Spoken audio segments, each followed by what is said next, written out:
بسم الله الرحمن الرحيم. قال ألم أقل لك إنك لن تستطيع معي صبرا. قال إن سألتك عن شيء بعدها فلا تصاحبني قد بلغت من لدني عذرا. فانطلقا حتى إذا أتيا أهل قرية استطعما أهلها فأبوا أن يضيفوهما فوجدا فيها جدارا يريد أن ينقض فأقامه. قال لو شئت لاتخذت عليه أجرا. قال هذا فراق بيني وبينك سأنبئك بتأويل ما لم تستطع عليه صبرا. أما السفينة فكانت لمساكين يعملون في البحر فأردت أن أعيبها وكان وراءهم ملك يأخذ كل سفينة غصبا. وأما الغلام فكان أبواه مؤمنين فخشينا أن يرهقهما طغيانا وكفرا فأردنا أن يبدلهما ربهما خيرا منه زكاة وأقرب رحما. وأما الجدار فكان لغلامين يتيمين في المدينة وكان تحته كنز لهما وكان أبوهما صالحا فأراد ربك أن يبلغا أشدهما ويستخرجا كنزهما رحمة من ربك وما فعلته عن أمري ذلك تأويل ما لم تسطع عليه صبرا. ويسألونك عن ذي القرنين قل سأتلو عليكم منه ذكرا. إنا مكنا له في الأرض وآتيناه من كل شيء سببا فأتبع سببا حتى إذا بلغ مغرب الشمس وجدها تغرب في عين حمئة ووجد عندها قوما. قلنا يا ذا القرنين إما أن تعذب وإما أن تتخذ فيهم حسنا. قال أما من ظلم فسوف نعذبه ثم يرد إلى ربه فيعذبه عذابا نكرا. وأما من آمن وعمل صالحا فله جزاء الحسنى وسنقول له من أمرنا يسرا. ثم أتبع سببا حتى إذا بلغ مطلع الشمس وجدها تطلع على قوم لم نجعل لهم من دونها سترا. كذلك وقد أحطنا بما لديه خبرا. ثم أتبع سببا حتى إذا بلغ بين السدين وجد من دونهما قوما لا يكادون يفقهون قولا. قالوا يا ذا القرنين إن يأجوج ومأجوج مفسدون في الأرض فهل نجعل لك خرجا على أن تجعل بيننا وبينهم سدا. قال ما مكني فيه ربي خير فأعينوني بقوة أجعل بينكم وبينهم ردما. آتوني زبر الحديد حتى إذا ساوى بين الصدفين قال انفخوا حتى إذا جعله نارا قال آتوني أفرغ عليه قطرا. فما استطاعوا أن يظهروه وما استطاعوا له نقبا. قال هذا رحمة من ربي فإذا جاء وعد ربي جعله دكاء وكان وعد ربي حقا. وتركنا بعضهم يومئذ يموج في بعض ونفخ في الصور فجمعناهم جمعا. وعرضنا جهنم يومئذ للكافرين عرضا الذين كانت أعينهم في غطاء عن ذكري وكانوا لا يستطيعون سمعا أفحسب الذين كفروا أن يتخذوا عبادي من دوني أولياء إنا أعتدنا جهنم للكافرين نزلا قل هل ننبئكم بالأخسرين أعمالا الذين ضل سعيهم في الحياة الدنيا وهم يحسبون أنهم يحسنون صنعا أولئك الذين كفروا بآيات ربهم ولقائه فحبطت أعمالهم فلا نقيم لهم يوم القيامة وزنا ذلك جزاؤهم جهنم بما كفروا واتخذوا آياتي ورسلي هزوا إن الذين آمنوا وعملوا الصالحات كانت لهم جنات الفردوس نزلا خالدين فيها لا يبغون عنها حولا قل لو كان البحر مدادا لكلمات ربي لنفد البحر قبل أن تنفد كلمات ربي ولو جئنا بمثله مددا قل إنما أنا بشر مثلكم يوحى إلي أنما إلهكم إله واحد فمن كان يرجو لقاء ربه فليعمل عملا صالحا ولا يشرك بعبادة ربه أحدا بسم الله الرحمن الرحيم كافها يا عين صاد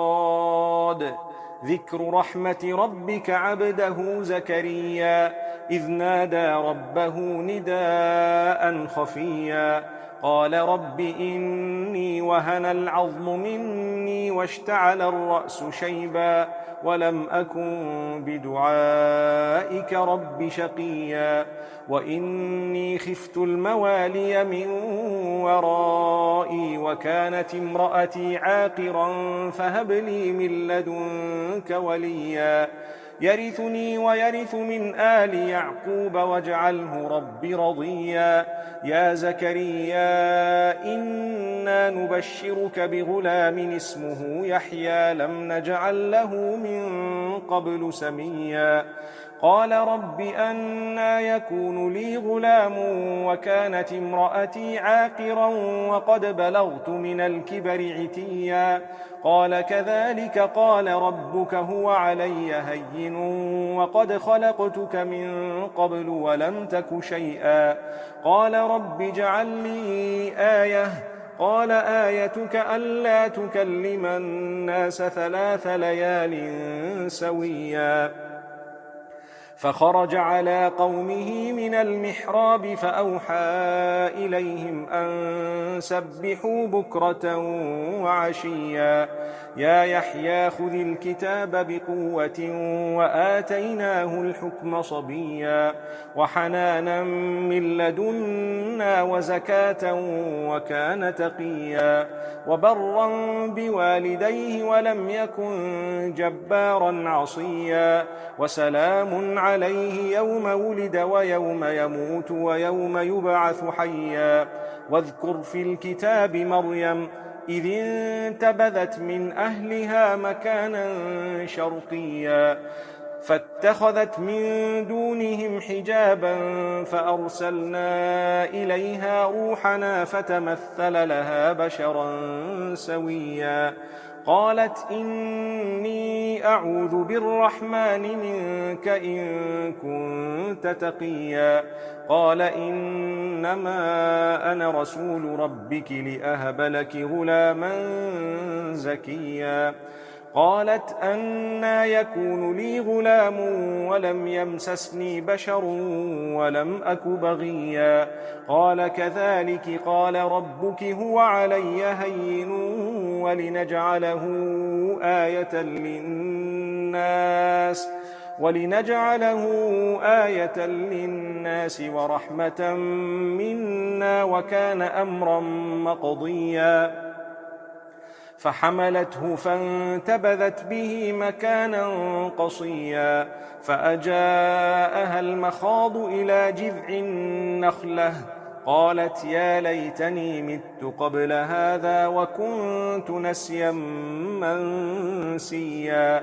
فناداها من تحتها ألا تحزني قد جعل ربك تحتك سريا وهزي إليك بجذع النخلة تساقط عليك رطبا جنيا فكلي واشربي وقري عينا فإما ترين من البشر أحدا فقولي إني نذرت للرحمن صوما فلن أكلم اليوم إنسيا فأتت به قومها تحمله قالوا يا مريم لقد جئت شيئا فريا يا أخت هارون ما كان أبوك امرأ سوء وما كانت أمك بغيا فأشارت إليه قالوا كيف نكلم من كان في المهد صبيا قال إني عبد الله آتاني الكتاب وجعلني نبيا وجعلني مباركا أينما كنت وأوصاني بالصلاة والزكاة ما دمت حيا وبرا بوالدتي ولم يجعلني جبارا شقيا والسلام علي يوم ولدت ويوم أموت ويوم أبعث حيا ذلك عيسى ابن مريم قول الحق الذي فيه يمترون ما كان لله أن يتخذ من ولد سبحانه إذا قضى أمرا فإنما يقول له كن فيكون وإن الله ربي وربكم فاعبدوه هذا صراط مستقيم فاختلف الأحزاب من بينهم فويل للذين كفروا من مشهد يوم عظيم أسمع بهم وأبصر يوم يأتوننا لكن الظالمون اليوم في ضلال مبين وأنذرهم يوم الحسرة إذ قضي الأمر وهم في غفلة وهم لا يؤمنون إنا نحن نرث الأرض ومن عليها وإلينا يرجعون واذكر في الكتاب إبراهيم إنه كان صديقا نبيا إذ قال لأبيه يا أبت لم تعبد ما لا يسمع ولا يبصر ولا يغني عنك شيئا يا أبت إني قد جاءني من العلم ما لم يأتك فاتبعني أهدك صراطا سويا يا أبت لا تعبد الشيطان إن الشيطان كان للرحمن عصيا يا أبت إني أخاف أن يمسك عذاب من الرحمن فتكون للشيطان وليا قال أراغب أنت عن آلهتي يا إبراهيم لئن لم تنته لأرجمنك واهجرني مليا قال سلام عليك سأستغفر لك ربي إنه كان بي حفيا وأعتزلكم وما تدعون من دون الله وأدعو ربي عسى ألا أكون بدعاء ربي شقيا فلما اعتزلهم وما يعبدون من دون الله وهبنا له إسحاق ويعقوب وكلا جعلنا نبيا ووهبنا لهم من رحمتنا وجعلنا لهم لسان صدق عليا. واذكر في الكتاب موسى إنه كان مخلصا وكان رسولا نبيا. وناديناه من جانب الطور الأيمن وقربناه نجيا. ووهبنا له من رحمتنا أخاه هارون نبيا. واذكر في الكتاب إسماعيل إنه كان صادق الوعد وكان رسولا نبيا. وكان يأمر أهله بالصلاة والزكاة وكان عند ربه مرضيا. واذكر في الكتاب إدريس إنه كان صديقا نبيا ورفعناه مكانا عليا. أولئك الذين أنعم الله عليهم من النبيين من ذرية آدم وممن حملنا مع نوح ومن ذرية إبراهيم وإسرائيل وممن هدينا واجتبينا. إذا تتلى عليهم آيات الرحمن خروا سجدا وبكيا. فخلف من بعدهم خلف أضاعوا الصلاة واتبعوا الشهوات فسوف يلقون غيا. إلا من تاب وآمن وعمل صالحا فأولئك يدخلون الجنة ولا يظلمون شيئا. جنات عدن التي وعد الرحمن عباده بالغيب إنه كان وعده مأتيا. لا يسمعون فيها لغوا إلا سلاما ولهم رزقهم فيها بكرة وعشيا. تلك الجنة التي نورث من عبادنا من كان تقيا. وما نتنزل إلا بأمر ربك له ما بين أيدينا وما خلفنا وما بين ذلك وما كان ربك نسيا. رب السماوات والأرض وما بينهما فاعبده واصطبر لعبادته هل تعلم له سميا. ويقول الإنسان أإذا ما مت لسوف أخرج حيا. أولا يذكر الإنسان أنا خلقناه من قبل ولم يك شيئا. فوربك لنحشرنهم والشياطين ثم لنحضرنهم حول جهنم جثيا. ثم لننزعن من كل شيعة أيهم أشد على الرحمن عتيا. ثم لنحن أعلم بالذين هم أولى بها صليا. وإن منكم إلا واردها كان على ربك حتما مقضيا. ثم ننجي الذين اتقوا ونذر الظالمين فيها جثيا. وإذا تتلى عليهم آياتنا بينات قال الذين كفروا للذين آمنوا أي الفريقين خير مقاما وأحسن نديا. وكم أهلكنا قبلهم من قرن هم أحسن أثاثا ورئيا. قل من كان في الضلالة فليمدد له الرحمن مدا حتى إذا رأوا ما يوعدون إما العذاب وإما الساعة فسيعلمون من هو شر مكانا وأضعف جندا.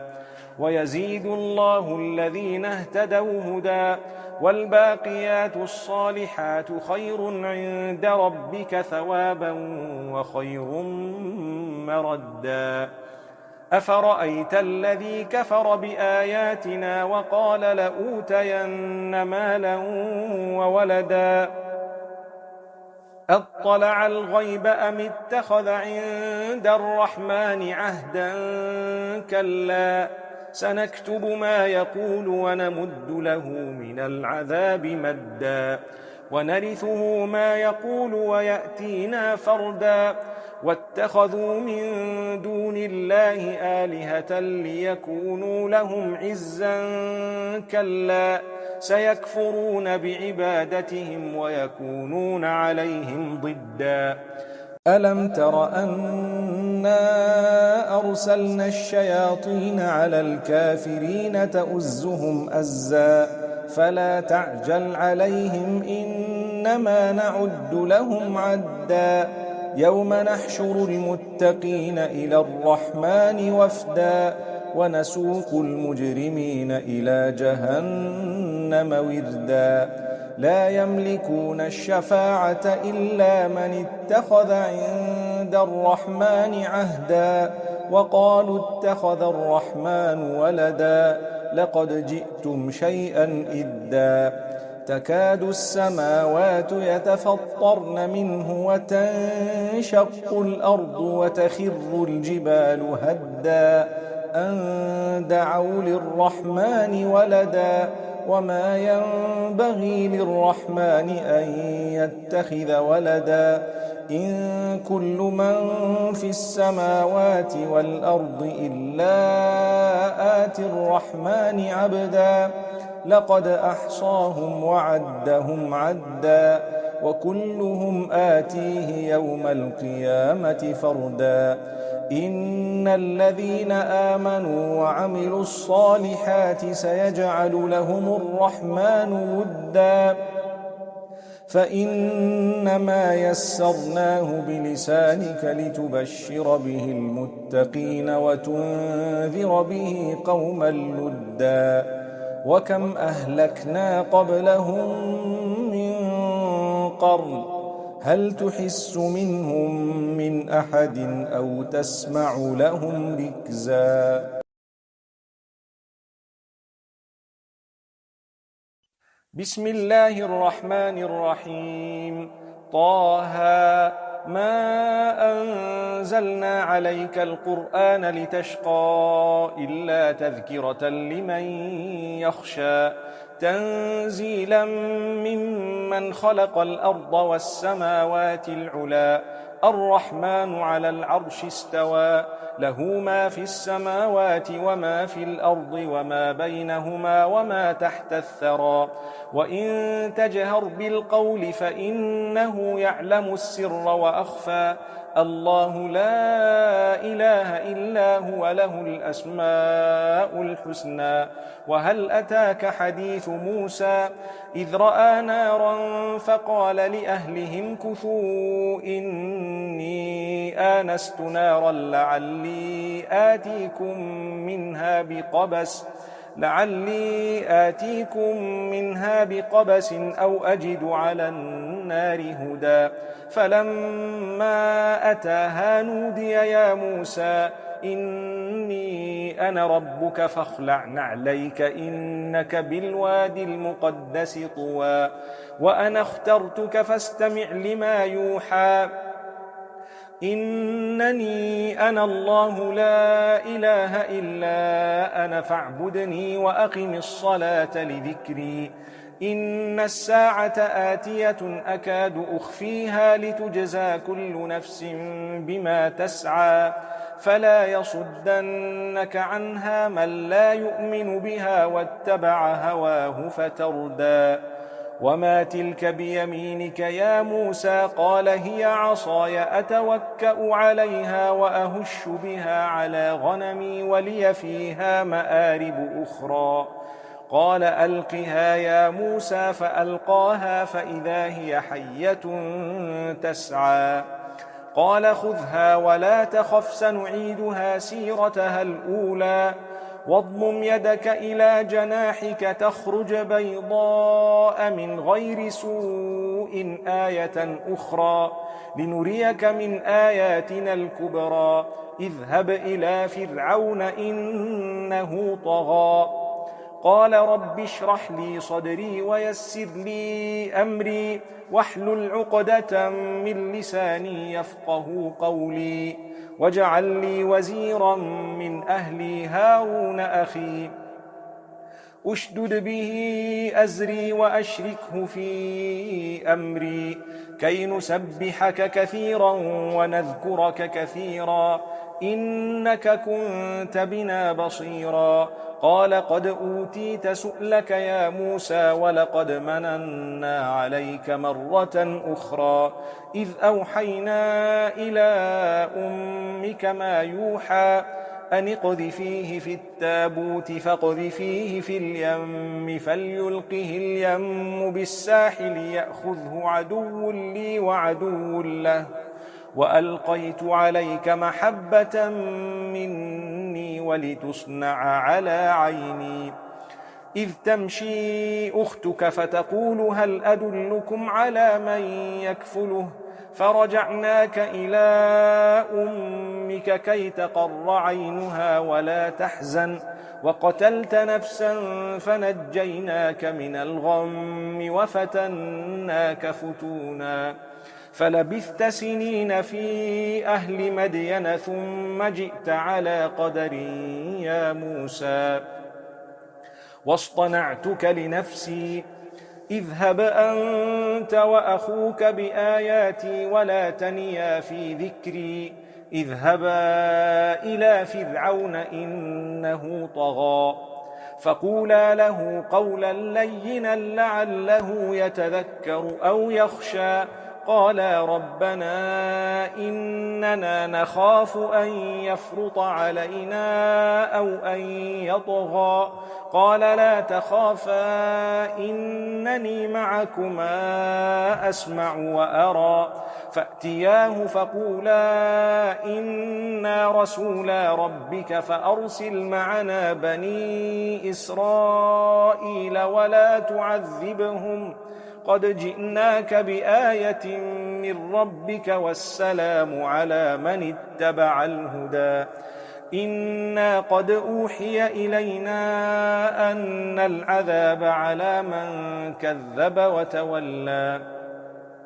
قال فمن ربكما يا موسى قال ربنا الذي أعطى كل شيء خلقه ثم هدى قال فما بال القرون الأولى قال علمها عند ربي في كتاب لا يضل ربي ولا ينسى الذي جعل لكم الأرض مهدا وسلك لكم فيها سبلا وأنزل من السماء ماء فأخرجنا به أزواجا من نبات شتى كلوا وارعوا أنعامكم إن في ذلك لآيات لأولي النهى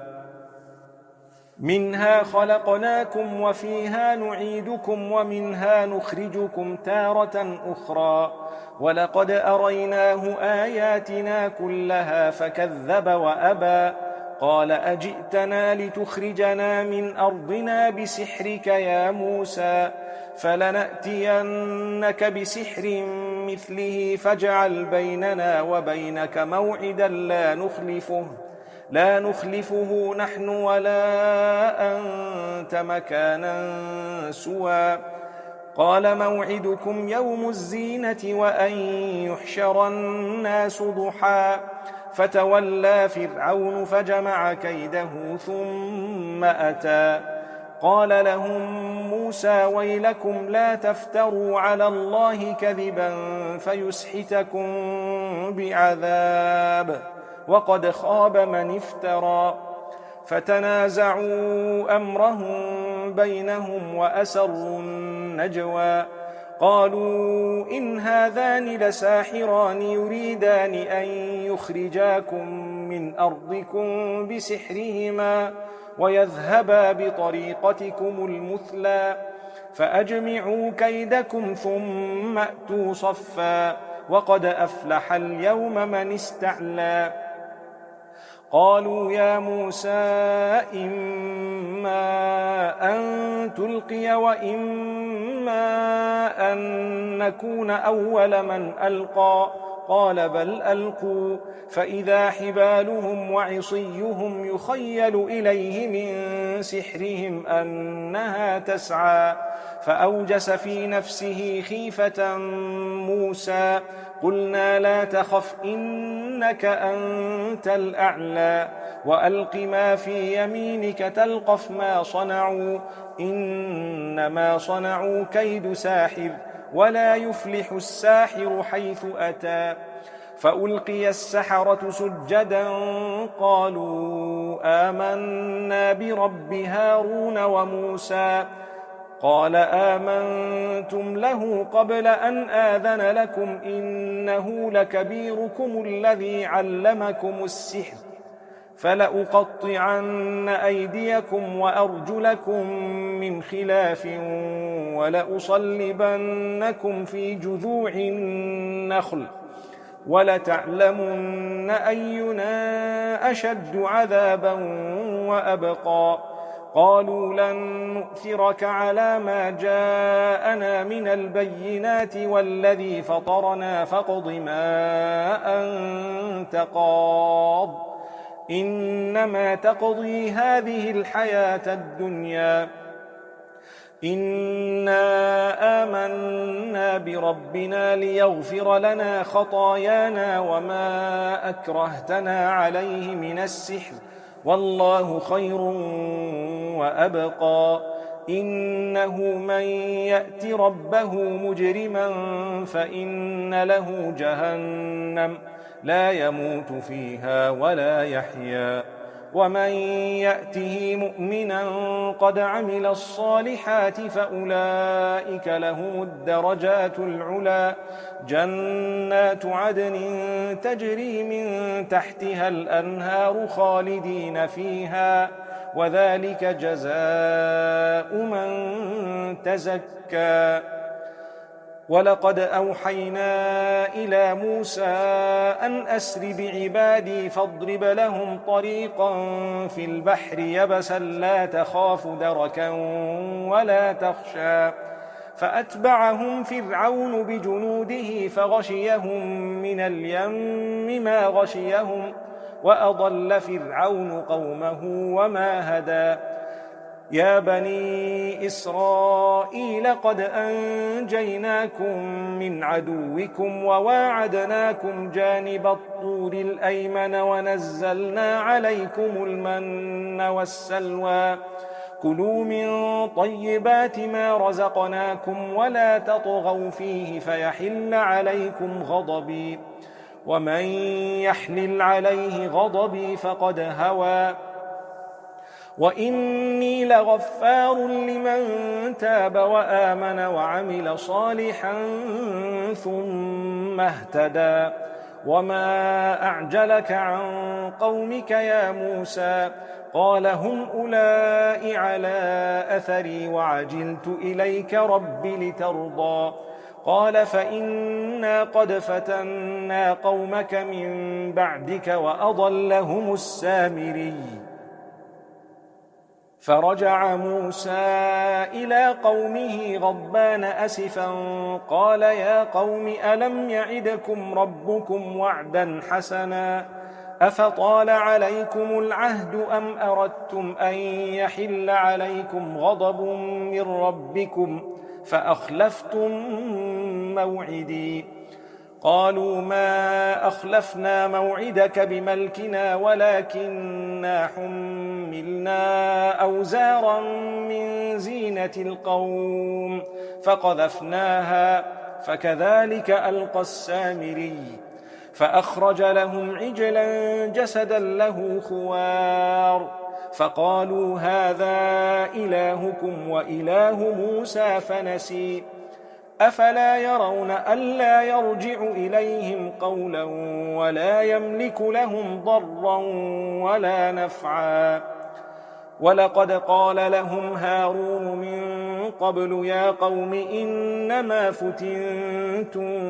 به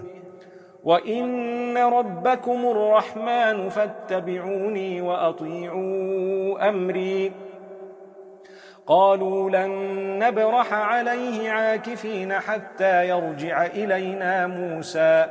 قال يا هارون ما منعك إذ رأيتهم ضلوا ألا تتبعني أفعصيت أمري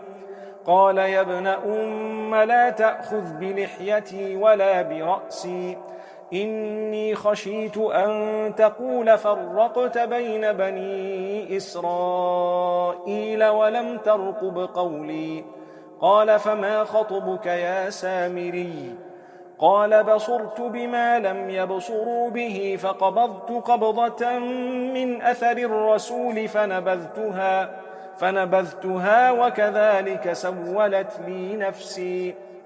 قال فاذهب فإن لك في الحياة أن تقول لا مساس وإن لك موعدا لن تخلفه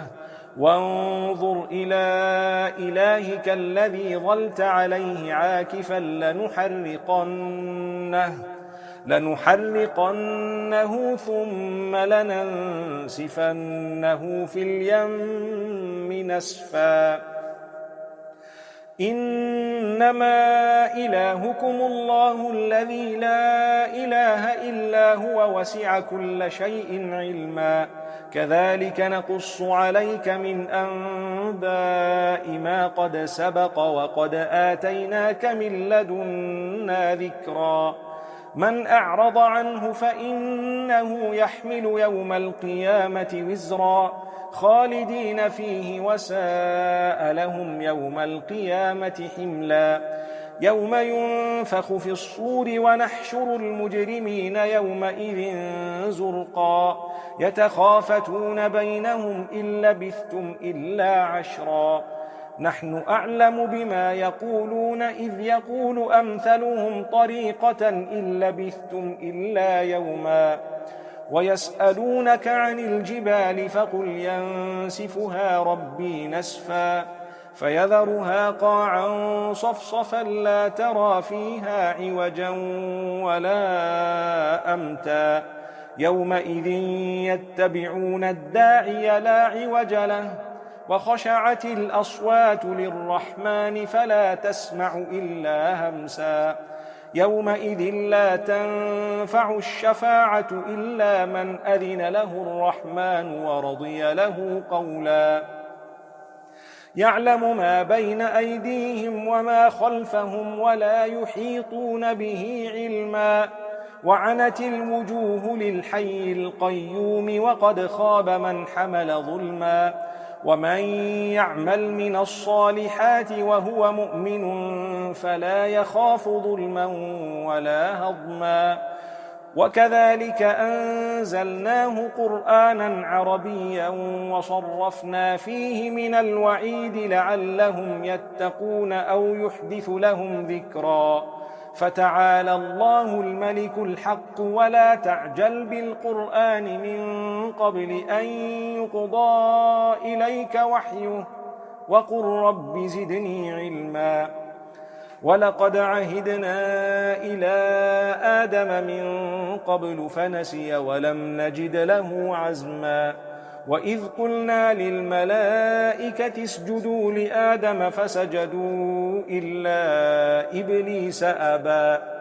فقلنا يا آدم إن هذا عدو لك ولزوجك فلا يخرجنكما من الجنة فتشقى إن لك ألا تجوع فيها ولا تعرى وأنك لا تظمأ فيها ولا تضحى فوسوس إليه الشيطان قال يا آدم هل أدلك على شجرة الخلد وملك لا يبلى فأكلا منها فبدت لهما سوآتهما وطفقا يخصفان عليهما من ورق الجنة وعصى آدم ربه فغوى ثم اجتباه ربه فتاب عليه وهدى قال اهبطا منها جميعا بعضكم لبعض عدو فإما يأتينكم مني هدى فمن اتبع هداي فلا يضل ولا يشقى ومن أعرض عن ذكري فإن له معيشة ضنكا ونحشره يوم القيامة أعمى قال رب لم حشرتني أعمى وقد كنت بصيرا قال كذلك أتتك آياتنا فنسيتها وكذلك اليوم تنسى وكذلك نجزي من أسرف ولم يؤمن بآيات ربه ولعذاب الآخرة أشد وأبقى أفلم يهد لهم كم أهلكنا قبلهم من القرون يمشون في مساكنهم إن في ذلك لآيات لأولي النهى ولولا كلمة سبقت من ربك لكان لزاما وأجل مسمى فاصبر على ما يقولون وسبح بحمد ربك قبل طلوع الشمس وقبل غروبها ومن آناء الليل فسبح وأطراف النهار لعلك ترضى ولا تمدن عينيك إلى ما متعنا به أزواجا منهم زهرة الحياة الدنيا لنفتنهم فيه ورزق ربك خير وأبقى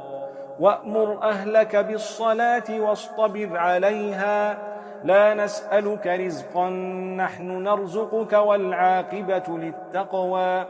وقالوا لولا يأتينا بآية من ربه أولم تأتهم بينة ما في الصحف الأولى ولو أنا أهلكناهم بعذاب من قبله لقالوا ربنا